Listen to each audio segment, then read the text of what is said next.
'Twas the night before Christmas, when all through the house not a creature was stirring, not even a mouse.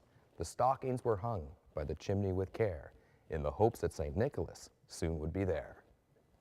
The children were nestled all snug in their beds, while visions of sugar plums danced in their heads. And Mama in her kerchief and I in my cap had just settled our brains for a long winter's nap. When out on the roof there arose such a clatter, I sprung from my bed to see what was the matter.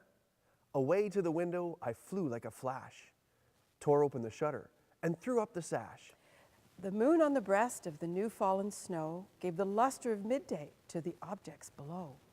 When, what to my wandering eyes should appear, but a miniature sleigh and 8 tiny reindeer.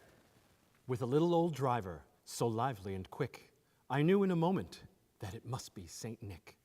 More rapid than eagles, his coursers they came, and he whistled and shouted and called them by name. Now Dasher, now Dancer, now Prancer, now Vixen, on Comet, on Cupid, on Donner and Blitzen, on top of the porch, to the top of the wall, now dash away, dash away, dash away all.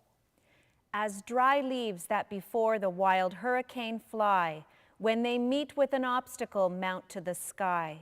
So up to the housetop the coursers they flew, with the sleigh full of toys and St. Nicholas too. And then in a twinkling I heard on the roof the prancing and pawing of each little hoof. As I drew in my head and was turning around, down the chimney St. Nicholas came with a bound. He was dressed all in fur from his head to his foot, and his clothes were all tarnished with ashes and soot. A bundle of toys he flung on his back, and he looked like a peddler just opening his pack. His eyes, how they twinkled, his dimples, how merry. His cheeks were like roses, his nose like a cherry. His droll little mouth was drawn up like a bow, and the beard on his chin was as white as the snow. The stump of a pipe he held tight in his teeth, and the smoke, it encircled his head like a wreath. And he had a broad face and a little round belly that shook when he laughed like a bowl full of jelly. He was chubby and plump, a right jolly old elf, and I laughed when I saw him in spite of myself.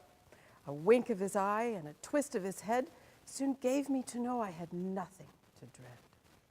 He spoke not a word, but went straight to his work, and filled all the stockings, then turned with a jerk, and laying his finger aside of his nose, and giving a nod, up the chimney he rose.